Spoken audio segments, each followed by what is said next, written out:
Well, it looks like there was a bit of a data breach when it came to Discord. Can you believe that? Oh my god, I can't believe it. Discord has been breached. You know what? Everybody start putting up your red siren. It's like, wah, wah, wah. Discord has been breached. Wah, wah. I repeat, Discord has been breached. But joking aside, there was a bit of a data breach when it came to Discord, and it's quite a bit of a much, because when you actually look at it, it actually led down to a bit of a rabbit hole that I went down, which was really strange because it went from one little article, and then I researched something else in the article to find other supporting information on it, and it actually led me down, stuff leading with the FBI and some arrests and affidavits and declassified forms. But anyways, before we go all the way down into that rabbit hole, let's look at the case from where we started. So let's get started somewhere. So in here I have, from this article here, today a major security incident was disclosed on BreachForums, revealing that the popular Discord protection service RestoreCord suffered a significant data breach. The breach exposed nearly 1 million user account details, including timestamps, last serving IP addresses, usernames, and Discord IDs. Going by the handle site, the user published the data along with a Discord link corresponding to a CSV file, which the individual made freely available. After analyzing the file for malware, we found that the file was clean, although the domain the file was uploaded to is generally associated with malicious activity. The purpose or motive of the breach is still unknown. And here I have some stuff here, blurred obviously, but that's what was shown here. And now, there is no indication at the time of this writing RestoreCord has been made aware of the security incident. RestoreCord is a security protection service that allows users to back up their Discord servers. The company services 99 million members with 100,000 customers and protects 55,000 servers. RestoreCord is a security protection service that allows users to back up their Discord servers. The company serves 99 million members, has 100,000 customers, and currently protects 550,000 servers. So if you're not exactly well versed in what really Discord is, it's just basically an app where you get to go in different places, servers, and you get to chat with your friends and do all kinds of stuff, upload videos, memes, whatever you want to do. Or maybe you want to do something a bit more nefarious. But yeah, that's essentially what it is. And so sometimes what will happen is that you'll have your Discord server, but maybe a massive hack comes in and you lost all your stuff. So people will back up their servers through different third-party systems in order to get that. And so it stores all information or whatever, and then you can just rebuild the server from what you had. You don't have to really build from the ground up again, because sometimes making a server or running a server is surprisingly time-consuming. I know, right? Internet users, they time-consuming. Name a best combo. But on top of that too, you've seen the memes with the Discord moderator. That's generally the people who are on all day moderating. So yeah, while the rest of us are working jobs and doing other stuff with our lives, or being bad YouTubers, some of us do like to sit on, some people do like to sit and moderate a Discord all day, which couldn't be me personally. But anyways, moving along, the implications of this breach are far-reaching, particularly given the sensitive nature of the exposed data. While no passwords or direct messages appear to have been compromised, the combination of usernames, Discord IDs, and IP addresses could be leveraged for targeted phishing attacks, doxing, or other malicious activities. Users affected by the breach should remain vigilant, enabling two-factor authentication on their accounts and monitoring for any suspicious activity. Furthermore, this incident raises serious concerns about the security practices of third-party services like RestoreCord, emphasizing the need for stricter data protection measures and transparency in handling information.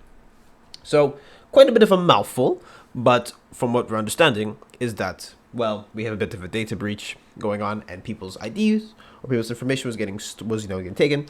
And what we should keep in mind always, as I'm going through this video, and keep it in the back of your mind, but essentially, information is money. There's so much information you can have that will, it doesn't just pay well, but I'm saying it gives you leverage, it gives you everything.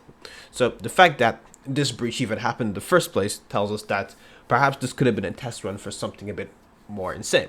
But now we're going to segue into something where I actually want to mention the rabbit hole I went into. So I actually looked up what the forum was, and it's actually called BreachForums.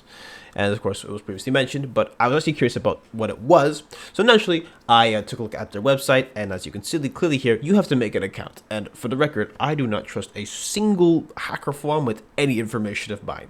I was even in an incognito browser to tell you that, yeah, no, not even taking any chances. But we actually want to go into the brief history about BreachForums, because it's actually rather extensive and it leads to stuff with the FBI and all that. So perhaps you and I can take it down, take the plunge together, and perhaps we can come to something, rather interesting. So just to give you a brief summary, essentially BreachForums was taken down by the FBI, and it was in conjunction with Australia, New Zealand, the UK, Iceland, and Ukraine, which was marking a major cybercrime bust. And the seizure had confirmed the forum's back-end data was under review, and reports stated that admin Baphomet had been arrested, with the FBI taking control of the BreachForums Telegram channel. And so this takedown was a part of a pattern which was first done on Raid Forums back in 2015 to 2022, until it was shut down and its admin Diogo Santos Coelho was arrested. Then BreachForums V1 emerged, run by Pompurin, or other known as Connor Fitzpatrick, who was arrested in 2023. After that, Baphomet and Shiny Hunters launched BreachForums V2, but it was wiped out by law enforcement. This bust came just days after one of the forum's moderators, Intel Broker, claimed to have hacked Europol. True, Europol insisted the breach was minor.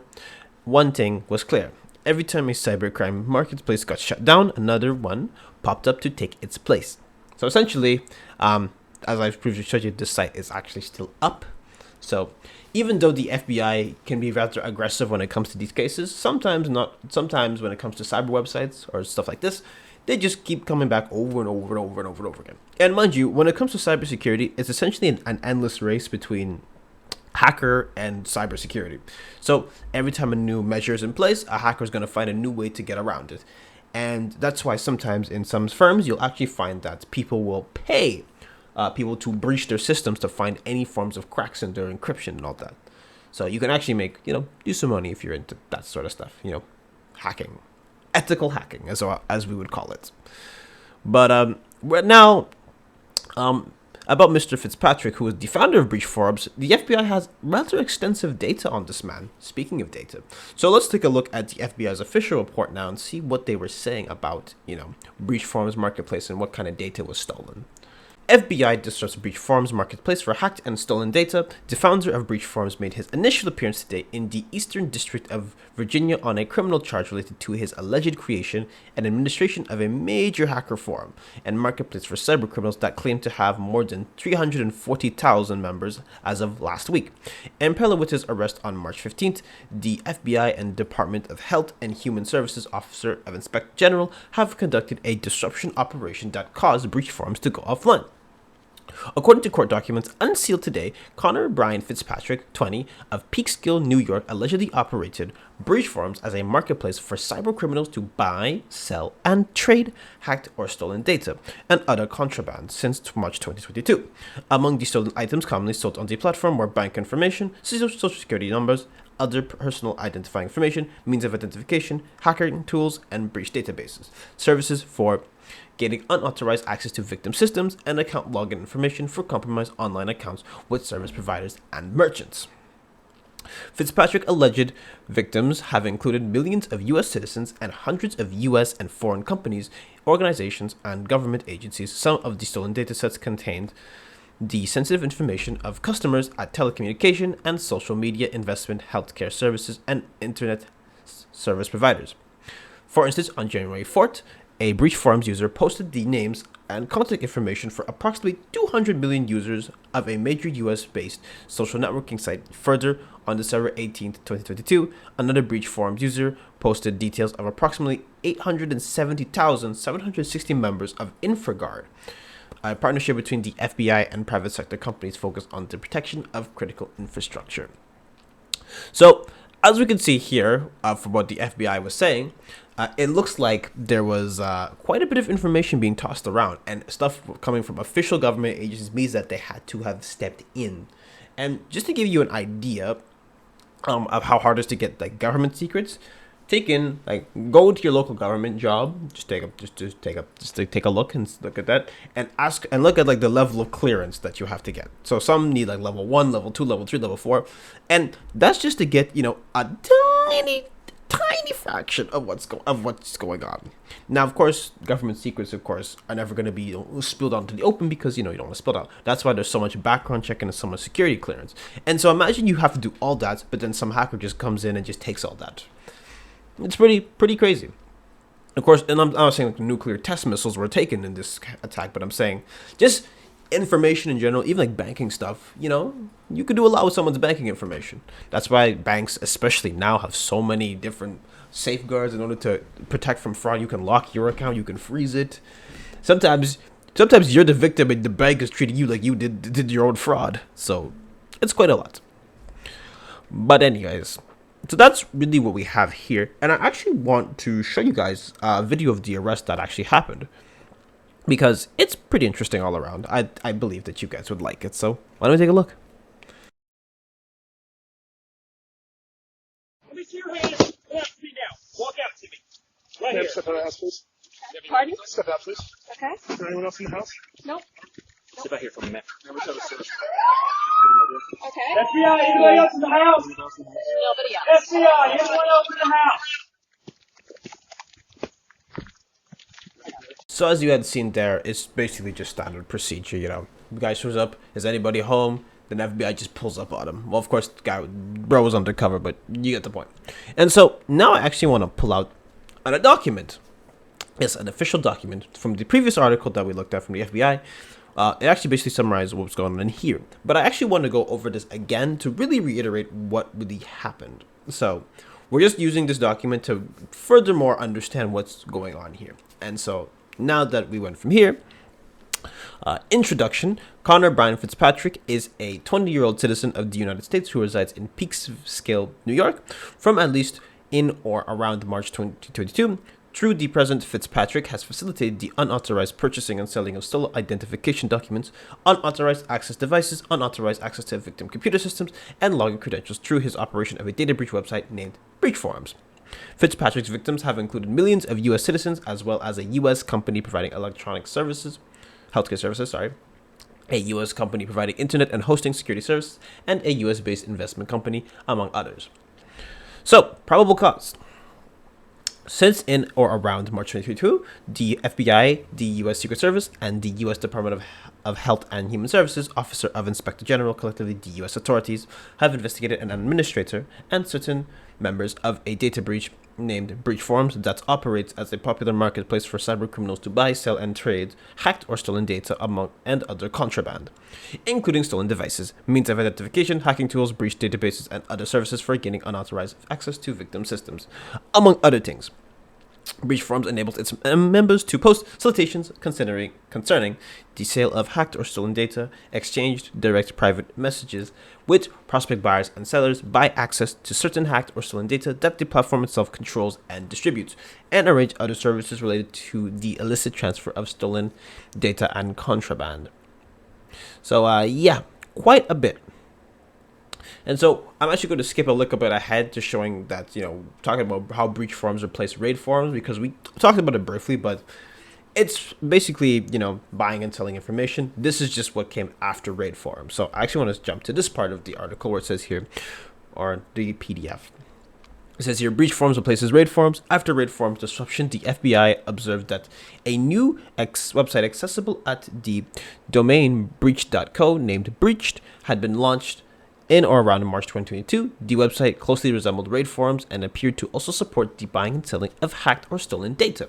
Notably, on or around March 21st, 2022, I observed a thread with the subject "Welcome," in which a former raid forums member with the online moniker PomPomPurun introduced BreachForums as a replacement for raid forums. The PomPomPurun account is displayed as an administrator account on BreachForums. And so here you have it's talking about, a German MasterCard, leak. And he says here, the German MasterCard program, Priceless Special, suffered a data breach. Personal data on almost 90K program members was subsequently extensively circulated online and included names email and IP addresses, phone numbers, and partial credit card data. Following the incident, the program was subsequently suspended. Compromised data, email addresses, IP addresses, names, partial credit card data, phone numbers, salutations. So quite a bit was done there. And so now I'm going to jump here where it says the BreachForums official database forum. So the databases section of BreachForums included a section titled Official, which is described as a forum where databases stored on our own servers are kept. These threads are guaranteed to be online and will not have any dead links. Official databases are available for purchase through a credit system administered by BreachForums. Credits are available for purchase on this site or earned through contributing content. So you basically have a hub for information, but it's all illegal information, which is being given out. And so it's hard to know if you've been breached or not, but, what you can do is just keep close track of everything. If you see any emails or whatever, or know how, like, some apps will even say if you're under a different IP address, they send you an email saying you have been, breached or you have been spotted on a different IP address and you have to verify. Stuff like that is very handy to keep track of. And I will say there has been lots of improvements in that aspect, because beforehand, information used to be much easier to gain, but now with stuff like two-factor authentication is a bit harder to crack. But I have a little treat for you guys. I know, I don't have a lot of treats, but the treat here is that we have a special update that came from January of this year, talking about Mr. Fitzpatrick, actually. And so, while the document's a bit long, I just want to show you this part here where it talks about the defendant. It says here, in accordance with the decision of this court, the defendant's sentence is vacated. This case is remanded to the district court for further proceedings consistent with the court's decision. This judgment shall take effect upon assurance of this court's mandate in accordance with FEDR APP 41. So originally, by the way, he was actually sentenced to 20 years in prison, but it actually turned out that that sentence was actually kind of vacated. So he's basically being detained, and if my legalese is correct, he's going to be reassessed, or not reevaluated, but he's going to be retried. And so perhaps because of the amount of information that he was selling and giving, and when it comes to cybercrimes, it's probably going to be a bit harsher than what he got beforehand. So overall, when it comes to stuff like this, I mean, there's a lot of measures you can take. For instance, the biggest one and the easiest one you can do is to literally change your password constantly and make your passwords hard to guess. And so in previous videos, I have showed you guys stuff like have I been pwned, or password guesser or whatnot. And basically those are basically little steps you can take to, check if your password's good. And if your case you can't remember passwords very well, have a password bank in places where only you can get it. That's very basic stuff. And of course, consult any cybersecurity place that you can, because unfortunately, I am just a YouTuber. I don't specialize in cybersecurity. I'm interested in it, but I don't really have something for you. But I would also say be very, very mindful of VPNs. I know VPNs are promoted a lot, but just they're not perfect. Okay, it just changes where your IP address is.